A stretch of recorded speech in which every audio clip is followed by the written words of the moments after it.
I have generated over $32 million of revenue for construction businesses, including some of those in the most difficult markets. Companies that work on some of the toughest projects and with extremely picky clients. After doing this for years across dozens of clients, I've come to realize that growing a construction business has nothing to do with being stuck in operations or working 80 hours per week. It has everything to do with how you operate, how you market your business, and how you position yourself. Every client's happiness and every smooth operation is driven by a few key principles that most contractors just do not know about. Once you understand these principles, you can finally build a successful business that grows without causing mental fatigue and stress. So in this video, I'm going to be walking you through the 6 growth principles I have used to generate over $32 million of revenue for general contractors. And it all starts with why perception helps you win over every other competitor. Many contractors think that they lose jobs because of price. I see it all the time. And it's actually because clients don't trust them enough to justify the higher prices. The highest paid contractors, they don't look desperate or reactive for work, disorganized. They look premium, trustworthy, respectful, someone that you want to do business with and you just trust through and through because they look the part and present that aura of confidence. You see it all the time in the marketplace, brands that charge 2, 3, 10 times more for prices and still sell lots of products and are in high demand. Things like Apple, you pay more for an Apple phone over like an Android or a Google phone, even though the other ones may be better, depending on who you talk to, right? Nike shoes, Louis Vuitton handbags, all of these brands charge a premium price and are in high demand because of the perception of the brand awareness. And the same thing is applicable to construction business, even more so because you're not selling $100 or $1,000 items, you're selling hundreds of thousands or $1 million projects. So you need to be able to look the part. And the way that you create this perception in the mind is having consistency across your brand, across your business. Aesthetics do matter. The way you look, the way you show up, the way you communicate, the way your people communicate, it all matters in showing a professional face to the client and for them to be able to trust and respect your company. So you want to have your company look like it's been in business for a long time, lots of projects of high caliber with the type of clients that is your ideal clients. When you think of luxury, you may be after a very high-end market, but it doesn't always mean that it has to be, gold trims and these elaborate, luxury items. Luxury is really about personalized experience. It doesn't mean that you need to look like you have a market segment, but it's like you have to personalize it to the specific person. There are people that will spend hundreds of thousands of dollars on a beautiful car and rent a crappy apartment, right? It's all about values. There's people that will spend millions of dollars on a house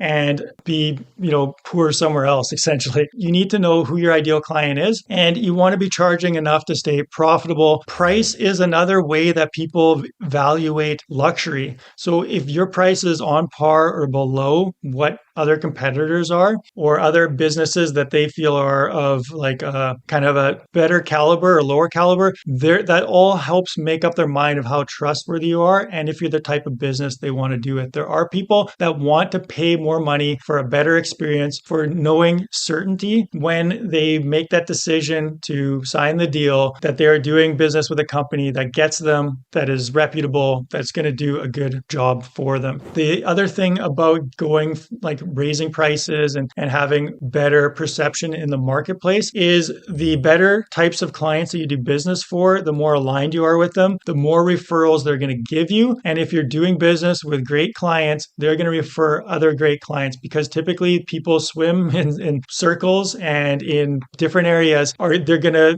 naturally have more people that know them and are like them. I had a client who, when we started together, their website was so-so. They had a list of services. It looked very like backyard kind of a builder. Even though they were a good builder and did great work and worked with some higher end clients, their marketing was not geared that way. And the contractor was struggling to have projects, trying to do all these different projects that weren't really in his wheelhouse because he just wanted to stay busy. He needed some money flowing in. So we changed the wording on the website. We updated the aesthetics. We eliminated a bunch of services and just focused on on his core service of the type of clients he wants. Fast forward, it wasn't an overnight success, but within 1 year, he was showing progress already. It was less than that, but in 1 year, he was already booking up his pipeline. In 2 years now, he's got his pipeline fully booked and with lots of new houses of like high level quality type of clients that he wants to do business with. Principle number 2 is great positioning makes you stand out from 99% of competitors. You might be thinking 99%, how can I stand out from everybody? I have analyzed hundreds of contractors, and the one thing they get wrong is not positioning themselves properly. They position themselves as just, another builder, slight variations maybe in colors of their brand, but that's about it. Your clients have multiple options, and every contractor is kind of saying the same thing. We do great work, we do quality work, we really care about our clients, and the branding is often typically very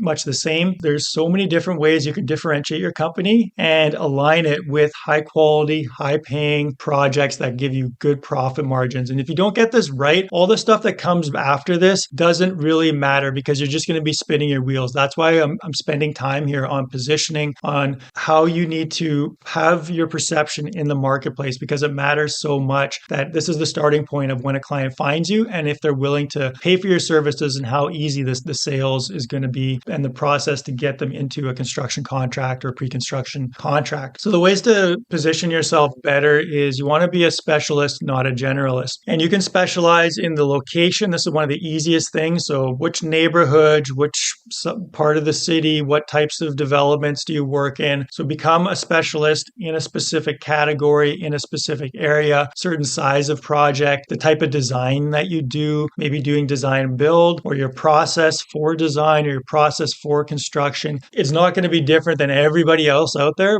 but the way you communicate it and you position everything in a very succinct manner of like, these are the clients we work with. This is the kind of the market segment. This is the type of people we work with. All these different things can help you differentiate, and spending some time to really get this right. It's called your unique selling proposition. What is unique about your business? Yes, there's going to be other contractors that can build them a home and provide that same service, but are they going to build the same type of home? Is the process going to be the same? Are they actually local? Do they have, lots of reviews? Are they the neighborhood hero? So there's all these different things that you can elevate. All these little facets that differentiate you and make you a specialist will help bump up your pricing and the perceived value of your company and make everything else easier to run. You want to always be focusing on the outcome as well. So it's not just like what you do or where you do it, but what is the outcome you produce? So clients come away being a part of your business, feeling like family. Maybe you have like a kickoff party for when they move in and, things like this. Maybe it's the way that you provide that final walkthrough. So the outcome, talking about clients who maybe you built a house for 5 years ago and how it's changed their life, that's what people want to buy. And that's what differentiates you from competitors who are just like, we'll build you this beautiful house and it's going to have everything you want, to the builder that's, we understood this family. They came to us. They needed room for this. This was like their quirks. She did sewing as a hobby and he wanted to be able to do more fishing. So we, customized their garage for the fishing boat or whatever, right? So explain those stories. And that's a great way to differentiate you by the types of clients and how in-depth and fine-tuned you are with your clients and building around. People have budgets, but that doesn't mean you can't have great margins and still produce great products for people on a budget. A lot of contractors, they worry about lead generation and marketing, but what actually leads you to having more clients is a really solid reputation. And it's something a lot of marketers out there are not going to talk about. They're going to talk about getting the right ad mix or the branding and aesthetics and, website and funnels and whatever. And it's important. But at the end of the day, your reputation is going to speak for you. And it's what's going to generate a lot of referrals. And it's the easiest way to strengthen every other piece of marketing and branding you do by really having a dialed in and amazing reputation. So that leads us on to principle number 3, reputation compounds faster than any advertising. A lot of contractors I know are scared to quote higher prices because they're worried about their clients are not getting enough clients, and they end up having a poor budget and a poor company at the end of the day where they can't afford to have good talent, have the right equipment, or invest in the right systems for their business. Hence, their reputation gets affected. They're known as the cheap builder or the builder that just is mediocre, which is even worse sometimes. But when you do the opposite, you raise your prices, you may get fewer clients, but the clients you get will refer you to other high-paying clients, and that compounding increases your reputation and increases the scale that you can build your business successfully on with margins that you can reinvest and pull out profit to build a big business. We were able to implement these strategies with one of our clients in California. They were a newer company, kind of getting up and going. One of the owners had a long experience in general contracting and had a bit of a reputation in the area. But their branding, their marketing, everything was sort of starting from scratch and not really hitting the mark as far as getting them good quality, high-paying projects. All of their clients that were coming in were simply like a few referrals, and it was a little bit of a stretch in between. So what we did is we were able to position their years of experience, set up their website specifically catered to their ideal type of client. They were able to produce homes and very interested in ecological, safe, zero emission, that type of thing, which put them in a specialized category in their area that a lot of people were looking for, but there was no builders who had the credentials, the qualifications, or the branding to communicate it specifically. After implementing the strategies to be able to raise their prices, they were getting great profit margins. They were bringing in lots of clients. They were able to be choosy about them. And they had that reputation really working in their area. They were actually getting people referred to them, the same person, by different clients that they had worked with. And after every single project, they usually had one or two referrals from the clients that they did the project for. And this is how you compound and grow a business. And referrals are the strongest, most trusting type of leads. They're willing to pay the highest prices because they know that their friend is trustworthy. They did a project together. They're going to trust you. And if your price is 5, 10, even 15% higher than the competitor, they're going to have a good experience with you. There's certainty. And there's also that relationship that they've developed with the person that referred you that it just seems natural for them to work together. At this point, you've got some of the best construction business lessons you can get for creating a highly profitable company. But the remaining principles that I'm about to explain are even more powerful for you. But before that, if you want to scale your construction business and get one-to-one coaching, click the first link in the description to work with us. So principle number 4, clients work with people they trust. And I touched on this before, but there are specific things that you need to do in your business to raise the trust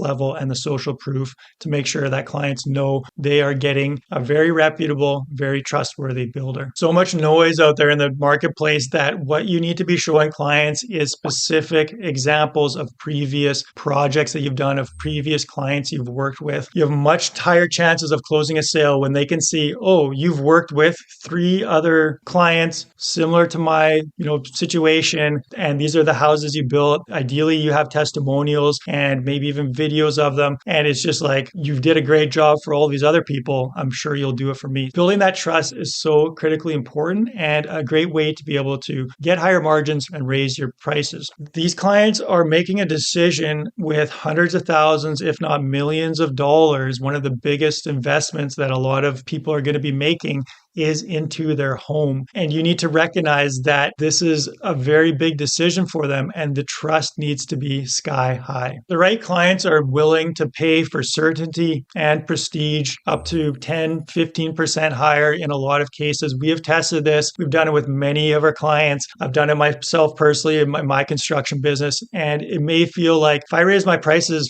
5, 10%, I'm going to lose so many sales because the price pressure is so competitive. That is almost never true. I don't even know if I've ever found this. Yes, there might be the odd one, but typically these aren't the clients you necessarily want to be working with. And what you will usually find is there will be little to no difference. If you raise your prices 5%, 10%, there might be a noticeable decline. I'm going to be going over this later. The profit you receive is so much better. So how do you create super high value trust in your clients? As mentioned, reviews and testimonials, but everything you do in your business needs to be a system, needs to be a process, so that there is no room left over for ambiguity or grayness in the areas. So because reviews and testimonials, reputation, trust is so important, you need systems that make this the way that you do it to function at a high level. So every time a client, finishes a project, you get a review, you get a testimonial. That testimonial should be posted to your social media. You should get a video of the house. So that is the greatest way to show trust because it shows a track record and other clients you work with. The other way to do it preemptively is have a brochure of your business. So some sort of marketing material that looks very well designed, shows a few client projects, a few reviews that you can give to a client the first time you meet them, whether that's at their house or design studio or wherever. Give them a brochure, something they can take home or keep in their home that has information about the building process, your company, your experience, past clients. Also having a design guide or some sort of new home building guide where you can give it to them, educate them. It has like lists that they can fill out, very intuitive questions of what's important to you, what do you want, what's your timeline, what's your budget. So they can start thinking about their project and you're being positioned as the trusted advisor because you're giving them materials and resources to help them better make a decision on what kind of contractor to go with or what kind of home to build. Beyond that, another great way to elevate trust is to have a nurture email sequence. So wherever a lead comes in, when they get into your system, they should automatically be subscribed to your newsletter. And there should be an automated email campaign that goes out to them. Anywhere from 3 to 5 emails, maybe more, but 3 to 5 is a good start over a 2 to 3 week period. And the email should be how, things to know before you start designing your home or before you start thinking about building your home. 10 mistakes that clients make when they go through the building process, or 10 questions to ask your contractor before deciding who's the right fit. This kind of stuff that's very educational, it's unbiased, but you want to be presenting yourself as a resource and providing value to them and nurturing them. Social media content is another one. So if you're on sites, if you're providing helpful tips, if they're seeing you in their social media feeds, it just familiarity helps build trust. If you see someone for the first time or business for the first time, the trust is next to nothing because you have no idea who they are. If you've seen them a bunch of times, you've seen their signs, you've seen the truck wrap, you've seen, their social media posts or advertisements, you've maybe been on their email list, your trust is going to be super high because you've built up a relationship, even if you haven't physically talked to them before. The last thing with trust is looking the part. Even if you have all that other stuff, if you show up and you're, dirty or you're frazzled, you're stressed out, you're missing details, or they call your company and the secretary only gets back to them, 2 days later. All of this stuff really matters for the trust as well. So make sure you're very responsive with email, with phone calls. Your business looks the part. You don't have to go and spend, tens or hundreds of thousands of dollars on beautiful, perfect truck wraps and signs and stuff like that. You want to get there, but everything should at least look professional, clean, and well organized and managed. Now, moving on to principle number 5, there is one thing that you can do to start making a lot more money. It's very easy. A lot of contractors don't really practice it regularly, and that is to double your profit with a small pricing change. So you don't need to do massive price increases on your projects. It's such a simple strategy, and as mentioned before, it almost rarely ever highly affects your closing ratios. If you've done what I've mentioned before with perception, with trust, with social proof, you build up those things and you can easily bump up your pricing 5, 10, even 15 to 20%. I've seen it. I've done it with many contractors and in my own business. It is the easiest, quickest, best way to be able to make sure you're generating enough profit to scale your business, to make yourself comfortable without stressing about finances or payroll and all that kind of stuff. So when you raise your price by 10%, that's only like a 10% increase in revenue. So that's not huge, right? You went from $1 million to $1.1 million in revenue. But when you look at it properly at the bottom line, that is a doubling of your profit. If you only had a 10% profit margin before, you raise your prices by 10%, which you need to do 11% markup to 10% margin. It's such an easy way to improve your profits, and nobody does this on a consistent basis. You should be regularly increasing your prices and figuring out where that sweet spot is to make yourself a lot of profit. Weed out the low paying and the clients that aren't willing to pay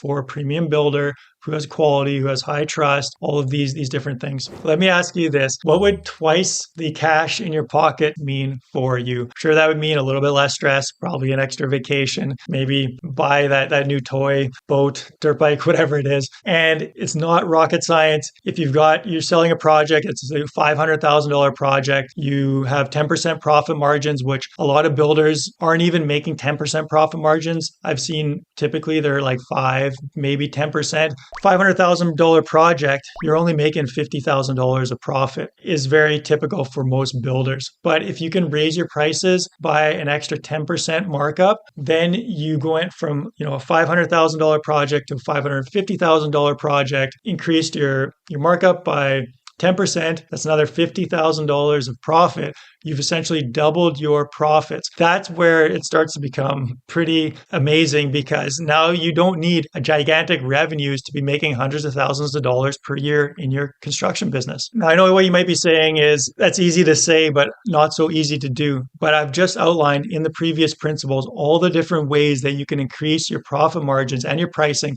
by building your brand, positioning yourself well, building those trust factors, and being very niched and very specific with your unique selling proposition. All of these lead to incremental increases in the value perception of your company and the amount of money that you can charge. Just knowing these 5 principles that I've mentioned so far is not enough, because the next one is the backbone of a construction business's growth, and it is principle number 6.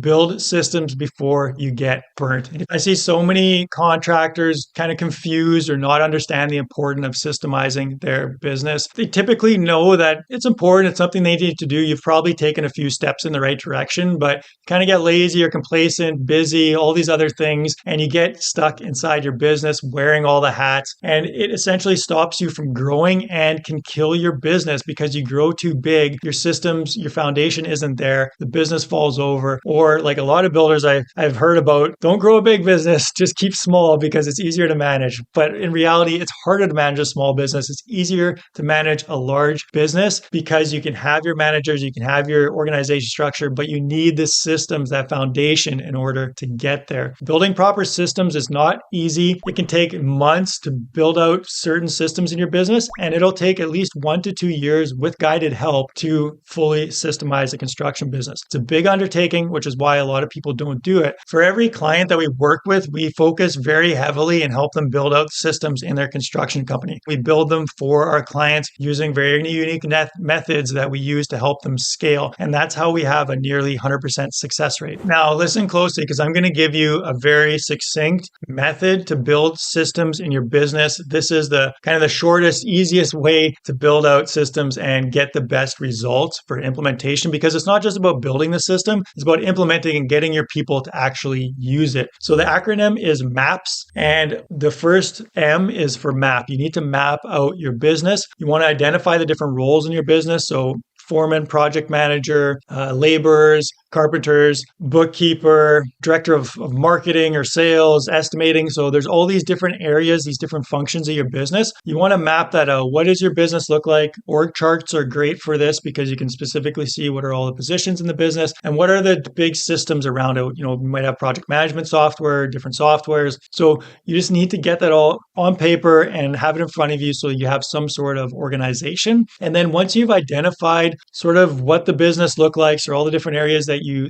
have in your business, you want to then look at what are the gaps. So you may find out that, hey, we don't have anybody who's actually responsible for putting out social media content, or we don't have anybody who is responsible for calling past due invoices for clients who haven't paid yet or are late on payments, right? You'll start to figure out when you put tasks and people in the right places that there's going to be gaps. There could be overlap too, where it's like, hey, the site manager's ordering materials, but the project manager's also ordering materials. Who should be doing what? How is this responsible? You'll just from mapping everything out, you'll get some clarity around what your business looks like, and you'll start to discover like why things aren't working the way that they should be very quickly. After map, then you want to align. So the alignment process of systemizing a business is you need to build alignment between your people and in the roles. And the best way to do this is go talk with them. So if you've got a project manager, you've identified the project management position position, what the different tasks that they do. You need to go talk to them. What do you normally do in a day? What are the tasks? What are the issues that you encounter? If you could change anything about your job, what would you change? What do you feel does work well? What doesn't work well? By doing this, they feel like they're part of the process because you want buy-in from your team. If you just come to them with like, here's the new system, here's the SOP, I want you to follow every single little dotted line and check box every little checkbox, they're going to be like,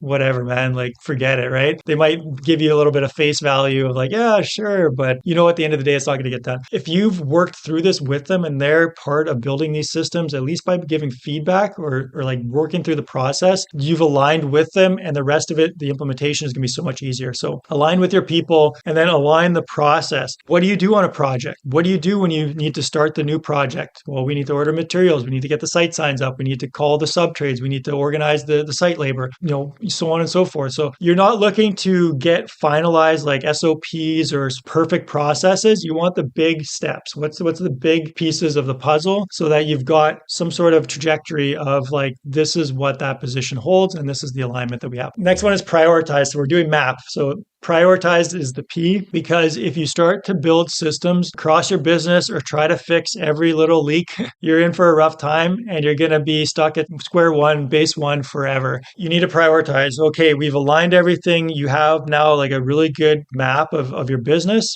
What is the most pressing, urgent, important part I need to fix right now? And typically this is going to be tied to either revenue or a major pain point or thing that you need to delegate and get off of your plate. So often something to do with marketing or estimating are usually pretty high priorities early on. But for you, it could be HR. If you have a real hard time bringing in good employees, or you've got all these projects you need to bring in better later, find new subcontractors, then maybe you focus there. Choose your top 3 systems. So not just areas like estimating, but top 3 specific things. So if you've identified estimating, okay, well, got old, outdated pricing, half of it's missing, and we need to improve that, right? Other thing might be we have no review process. We don't even know like how much we made on a project. We need to figure out, the job costing. So identify very specific, smaller systems inside the bigger functions or roles of your business. Now you've prioritized your top 3. You're going to pick the top 1 to work on, and then you've got to systemize. So the first 3 steps to building systems, you don't start actually building the system till the last step, which is systemize. This is where you've identified the priority, you've aligned everything. Now you build out the system. All right, so we're tackling the cost database. What do we need to get into place? Well, we need to get pricing from suppliers, or we need to connect with an online pricing database that we can pull pricing from. We need to figure out how much additional fudge factor are we going to have on our pricing, right? Because nothing is perfect. And then we're going to build that out. And then what's the next part of estimating? Well, we don't have any good templates for this type of project. So we've got to build that out, right? So build out that system, and then you're going to document it. Here's the operating procedure, how you do an estimate. Well, you pull up the template, you use the pricing database, you check the scope of work, you do the takeoff from the plans, right? So that's when you're going to build out the training materials, which is typically a document plus maybe a video. Videos are great for people. And once you've done that, you'll find things that don't work in the system or need to be changed because the wording is wrong, or maybe they missed a step, or it's not the right kind of thing that you want to put into place. You work out a few kinks, then you build the training materials around it. Because if you build the training materials too early, you're going to have to do them again once you change the system. Now you've got a high functioning system, you've got training materials, you can then delegate. And the last final piece to any good system is the accountability section. Who is responsible for getting this done? Who is accountable for checking that it was done? Those are 2 different things. So a site manager might be responsible for ordering certain types of material. The project manager is accountable for the material being correct and showing up on site on time. Something like that, where you've got, it might be the same person who's responsible and accountable, but typically the more junior person is going to be doing the work. Your laborers are responsible for actually framing up the wall. The site manager is accountable that the wall is level, squared, has the right size of windows, all of that kind of stuff, right? So, and by giving those 2 pieces, Now you have a complete functioning system with accountability that you don't have to be the center of and you don't have to deal with because you built it out, and life is a wonderful thing. So you just got some of the best lessons I learned generating $32 million for a construction business. And if you try to implement these on your own, you will likely face many roadblocks and still have a rough time scaling your business. I've seen it so many times. So if you want my one-to-one help with growing your business, click the first link in the description to work with me. And if you want to see the business strategy that made my clients $5 million in profit, watch this video where I break it down for you. The strategy covers how to make millions of dollars in profit, get a lot of clients, and build a solid team.